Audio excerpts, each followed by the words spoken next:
Sarah Crawley, Director of Wellness at Boots, and welcome to today's Live Well panel. Today we're going to be talking all about sun care and skin protection, and I'm delighted that we're joined by the lovely Claire O'Connor, who is our Boots Senior Skincare Scientist and an expert on all things sun care and skin protection. So welcome, Claire. It's lovely to see you today. Hi, Sarah. I'm really glad to be part of this today. It's such a lovely day. It really is, isn't it? We couldn't have picked a better day to be talking about this topic. And I think actually a better year. You know, we've been so blessed, haven't we, this year with just the abundance of sunshine. Let's hope it stays for the rest of the summer. Now, I know that you've worked for Boots for a long time as our skincare scientist, and that you really are our resident expert on all things sun care. So tell me, what was your journey to becoming an expert on sun care and doing the job that you're doing now?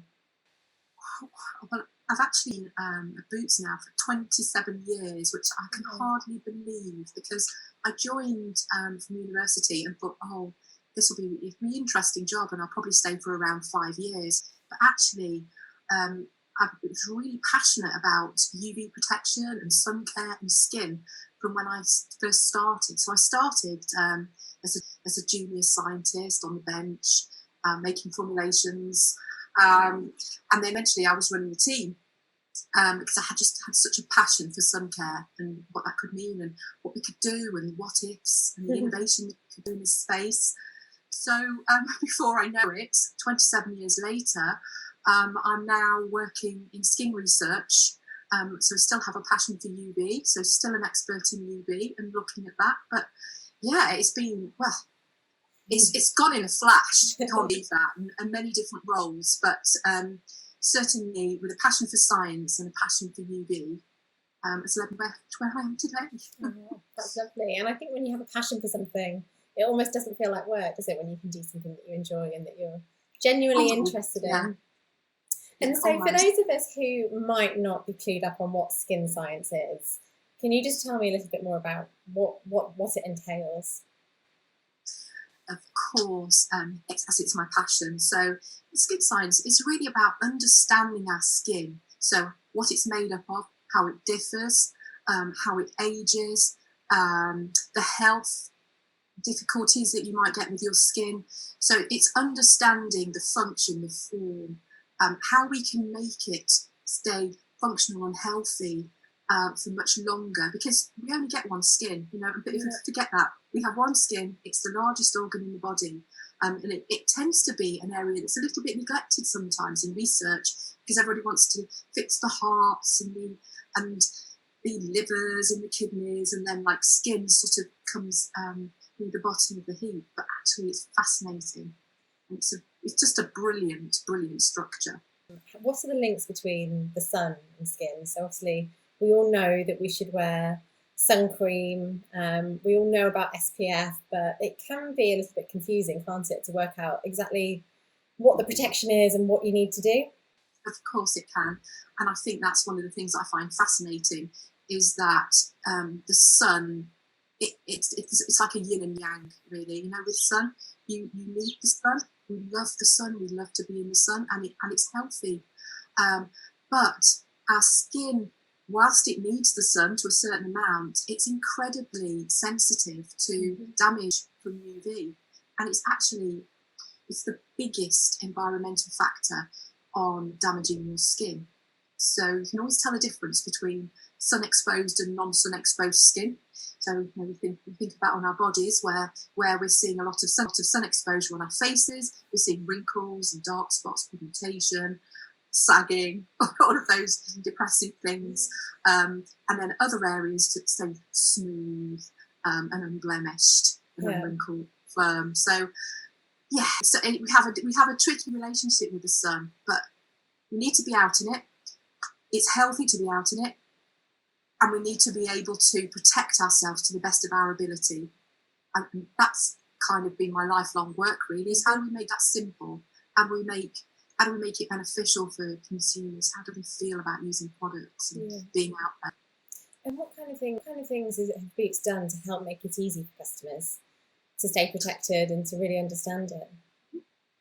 Wow. So Boots and in particular, things like Soltan, as a brand, have worked tirelessly with health advisors, skin cancer charities, researchers. We do a lot of university research. So the first part is to really understand the skin, understand the damage it causes, and then how you can prevent that. So apart from the education and the things that we do in schools, so there's a lot of that around, in terms of the actual products, we very much focused on trying to protect against some of the more invisible damage. So particular hobby horse might be about UVA protection and UVA damage. We've launched long wear products that will give you protection for up to 8 hours, which obviously makes it much, much easier if you're out and about climbing mountains or shopping or somewhere where you're not carrying sunscreen around with you, that you're protected. So I know that Boots has a history of innovating in the sun care space with the brand Soltan. And I think one of the big discoveries was the introduction of the 5-star rating system, which is a way that you can use to kind of navigate sun protection and kind of understand, I guess, the different levels.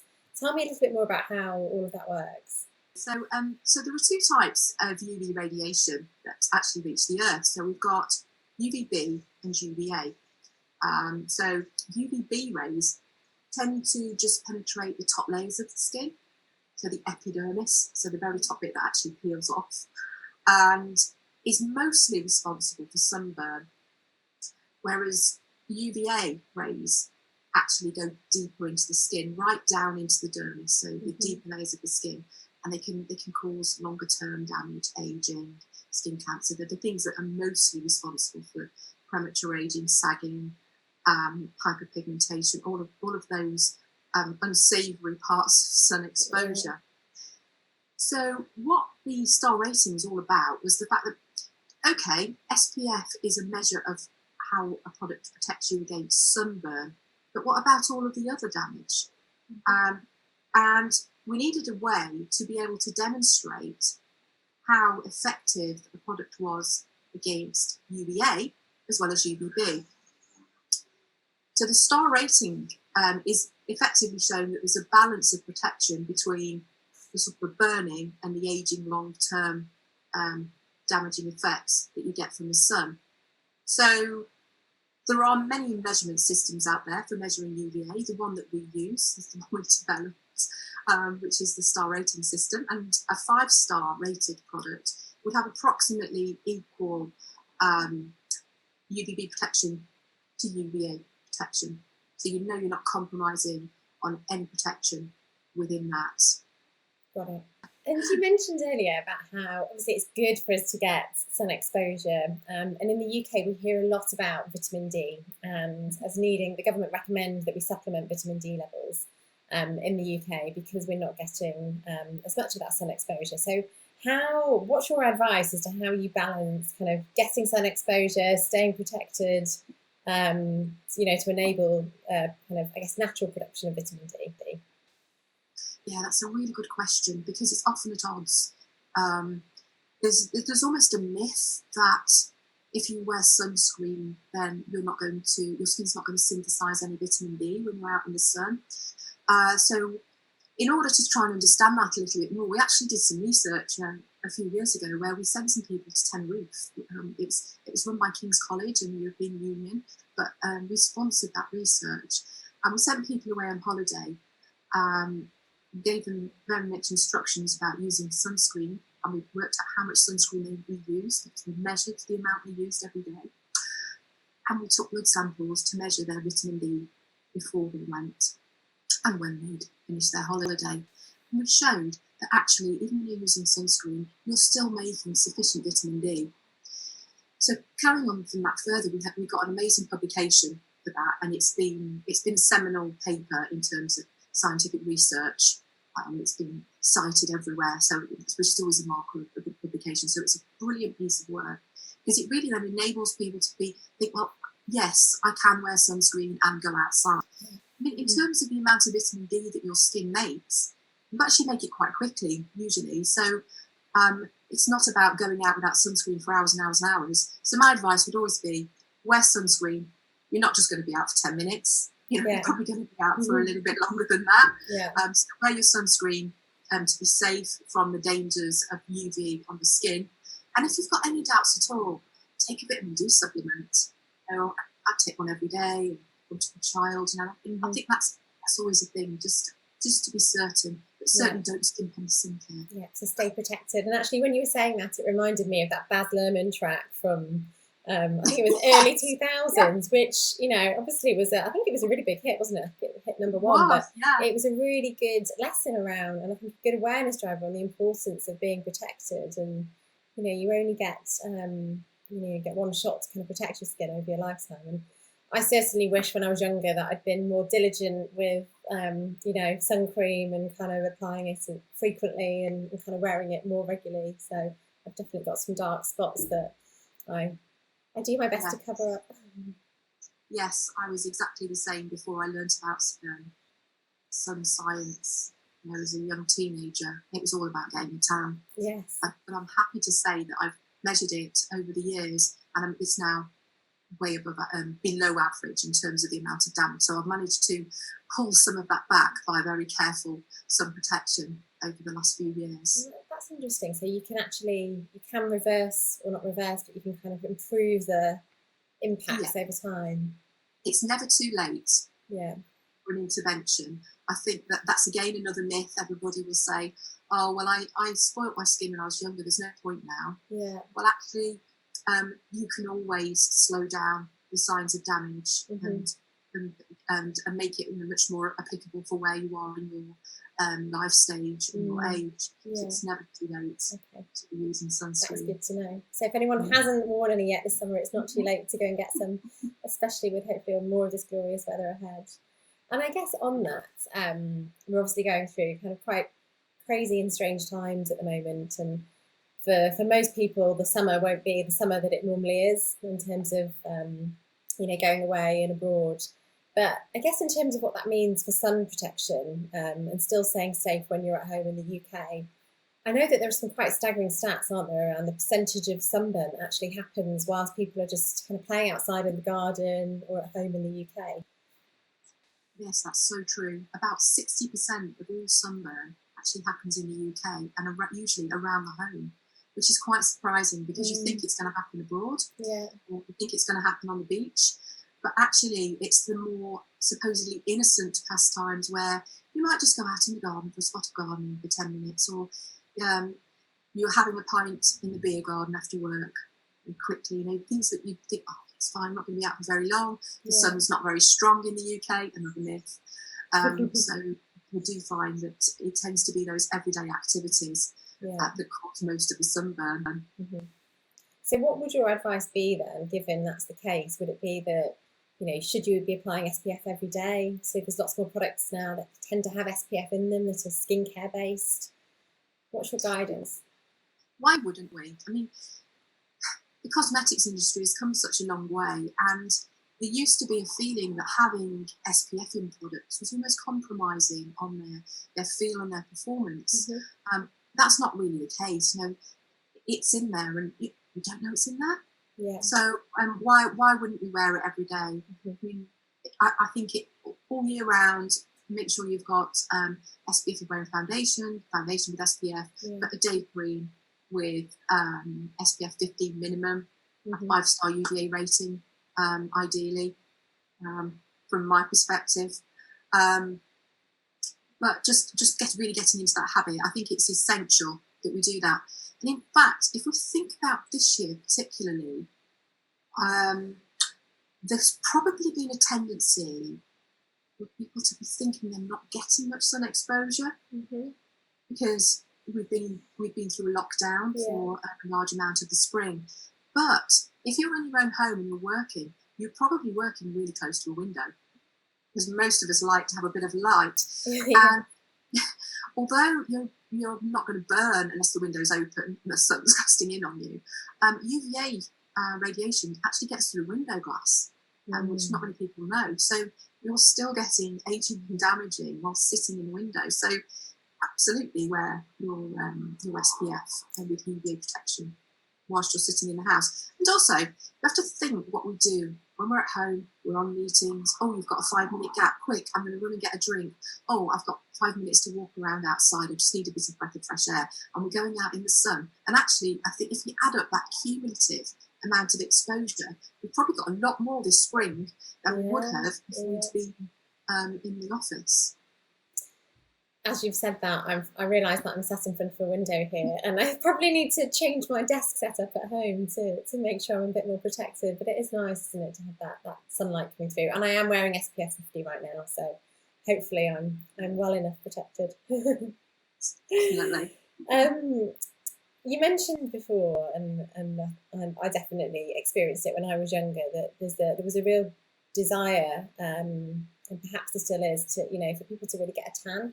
And to almost like balance that spending time in the sun and being protected, but also wanting to kind of get a tan. How do you think behaviours are potentially changing towards sun care as people are understanding more about the impacts that sun care can have, or sun damage can have on your skin, both aging, but also there are other health impacts as well, aren't there? Oh, absolutely. So skin cancer, we know that we have very high rates of skin cancer in the UK. Yeah.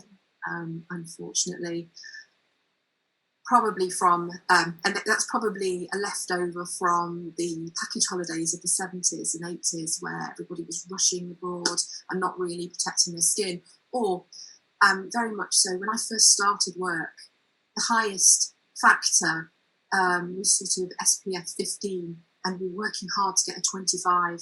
And 15 was seen as really high. Yeah. That's really high. If you want a tan, then you're going to be using SPF 2 or SPF 4 or this oil. Mm-hmm. But what we've definitely seen attitudes change. And now, I think 15 is a minimum. Yeah. And that nobody would be looking for less than a 15. And if they are, they know they shouldn't be. It's a bit of a naughty pleasure to do that. So we've certainly seen that the SPF numbers have gone up. Mm-hmm. And now, for children or sensitive skin, or even myself, I would just use SPF 50. Yeah. I wouldn't even go any lower. Just go for the SPF 50, the maximum protection. Yeah, I'm the same. Yeah, mostly because I'm using my little boy's sun cream, so it's just easier to. Wow, that's really interesting, because we did have a very interesting insight a few years ago where we found that some mums started to do exactly that. They were using their children's sunscreen that was SPF 50, and they found out they were still getting a colour, they're still getting a tan. So they were like, oh, actually, that's really interesting. I don't need to be using an SPF 8 and 15 on me. I can actually still get a healthy bit of colour. Not that any colour's healthy, if I'm being really pedantic about it. Mm-hmm. But you can still get that colour whilst being very well protected with an SPF 50. Yeah. Thank you. So I guess the guidance is to look for the 5-star where possible. So what are your top tips, Claire, for staying safe in the sun? Because I guess sun cream is just one of the things that we should be considering, isn't it? Absolutely. I mean, the shade is a great friend to us, being outside and seeking shade. So spend some time in the shade. Think about the amount of UV exposure that you're getting throughout the day, and cover up with clothing to avoid excessive exposure. So wear long sleeve tops, cotton tops, seek some shade, reapply your sunscreen, so apply it and reapply it often, and apply it really liberally, so you get plenty on there. And then there are some other amazing things to do. For children, the little sun suits, they're an absolute godsend when you're a mum. But you put all of those on, and you've got a lot more reassurance that there's some additional protection. But wearing a hat, my big thing is wearing a hat. I've got a massive wide-brimmed hat, and it looks ridiculous, but it's like my own portable shade. Ladies of a certain age don't kind of want the rays on your face anymore. So wear a big hat and sunglasses, because our eyes are damaged by the sun as well, and we don't. We often forget that. It's really difficult with children to get to maybe wear sunglasses, but if you can at least get a hat that shades their eyes, that's the start. Keep it on, which is often the challenge. Thank you for that. And then what about times of day to go outside, or to kind of stay inside? Because the UV can be stronger at different moments, can't it? So it's usually strongest around the solar noon, which would be, in the UK, you're sort of talking about 11 till 3. is when the sun's at its peak. So if possible, avoid those times for prolonged sun exposure. That's obviously not always possible for people that may be working outside or for many other reasons. So if you can't avoid being in the sun, that's when you should be trying to seek some shade and wearing a hat, and just being aware that time of day is when the sun is at its peak and you're going to be getting the most exposure. Protection you might have, but that there's still damage there. So the advice potentially within, if we're thinking of SPF factors, etc., is even the darkest skin tone should be wearing a minimum of SPF 15 in the UK, and higher the closer you get to the equator. So if you go on holiday near the equator, increase that to 30 or 50 because the damage is still happening. I think I definitely felt, having dark skin when I was younger, that I probably had more of that protection built in. But as I mentioned, now I'm a bit older, I'm definitely seeing the impacts of probably not wearing as much protection as I should have done. So it's helpful to know the science also shows that you've got to be protected. Absolutely. And the other thing as well is our skin ages differently depending on our geographical ancestry. So one of the things is that for really pale skin, wrinkles tends to be the first sign of concern, and you get quite a lot of wrinkling early on in the aging process. Whereas the darker skin tone that you have, the more problems you have with pigmentation and hyperpigmentation and age spots. So there's an Achilles heel depending on the skin and your skin type and the sun damage that happens to it.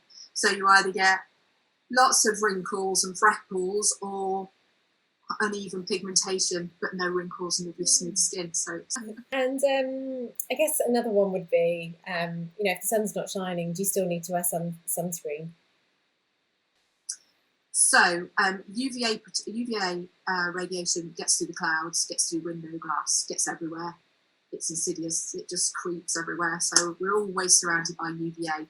It's not as powerful as UVB, but it's always there. So whatever the weather's like outside, some of that's getting through to you. Some UVB will be shielded by cloud, but a lot will still get through. So again, interestingly, a great deal of sunburn happens on cloudy days or cloudy, windy days, because the other myth that leads on to really is that it's not hot enough in the UK for you to get burnt and damaged. And the other myth is that the hotter it is, the stronger the UV. Well, UV has nothing to do with heat. So on a cool day, it's UV bright, is just powerful as on a really hot day. So it's not about the heat; it's about the power of the UV radiation.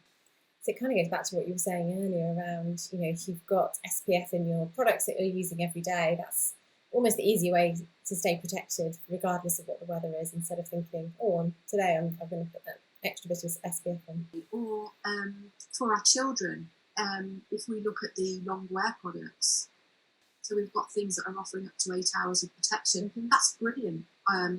When children are at school, slap that on in the morning and you're pretty confident that they're going to, even if it's cloudy in the morning when they go to school, you can then be reassured that if the sun's come out by break time, as is often the case in the UK with our lovely unpredictable weather, you've got the reassurance that they've got some protection. Yeah, thank you. And you mentioned, obviously there are different, depending on your skin tone, that the impact of sun damage can affect you in different ways. Absolutely. So, for instance, if you have very pale skin, such as if you think of somebody with very pale skin with hair and freckles, very little natural sun protection in there. And the damage shows quite early in sort of the signs of wrinkles. So it becoming very wrinkly very early in the aging process. With a darker skin tone, there's much more natural protection. And you find that you don't see that wrinkling, it stays lovely and smooth. But what you do find is you get more sort of hyperpigmentation, age spots, brown spots that are coming up because you have more melanin. The melanin is being affected by the UV exposure. So it's either very pale and very wrinkly or smooth, but perhaps not with some uneven pigmentation.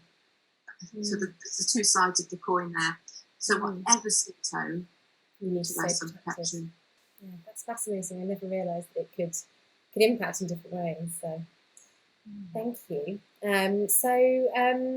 Another myth it'd be great to talk about is if you use Factor 50, you don't need to apply sunscreen as often as... The SPF factor is really just how strong and how powerful the protection is. So the more protection you need, the higher the number. So if you use an SPF 50, you still need to be applying it every 1 to 2 hours and after swimming. Because it's going to wear off in exactly the same fashion as an SPF 15 or an SPF 30. Yeah. It's just that it gives you it's almost like if you think of it being more concentrated and stronger, it's giving you a stronger protection against the UV, but not longer lasting. So Claire, one last question before you go. I know that Sultan as a brand has had a real history of innovating, be it through inventing the 5-star rating system that you explained earlier, the long wear products, and I imagine that you've got some great things coming up next. So what can we expect to see? So one of the immediate things we're seeing is we've launched these sun care stickers, and they're really neat. So put them on your skin, and they change colour because they can sense the UV. So in order to ensure that you've applied enough sunscreen, you apply it over the top of the sticker, and then you're making sure that you've applied the right amount in that area for it to change colour. And these are designed for children. So we often get questions from parents about how much should I be applying to my child? How do I know if I've applied enough? So this can take some of the guesswork out of it, really, because it has to change colour to show it's ready, and then they know that there's enough applied to the skin. And then, as we know, children like to play quite roughly in comparison to adults, and as they're rolling around and they can rub some of the sunscreen off, it'll change colour again, telling you need to reapply because you've lost some of that protective layer. So I think they're an absolutely brilliant innovation. They sound fun. And then as the children play and they rub the sunscreen off, it'll come through again, but it's time to reapply because there's no longer a protective layer there. So they are pretty unique, sort of giving parents peace of mind that they've got enough on in the first place, and that the child's rubbed it all off and that they need to reapply. If it's before they come to 2 hours, it should be. So that's a fantastic thing, I think, from trying to make some of it a little bit easier. So thank you so much for joining us today, Claire. It's been great to hear more from you around the importance of SPF, the differences between UVA and UVB, the 5-star rating, and I guess just why it's so important for us to stay protected, whether we're outside here in the UK, whether we're actually inside and sat near windows, or whether we are abroad and kind of in the sun over there. So thank you so much. It's been great to talk to you. Thank you, Sarah. Love to talk to you too.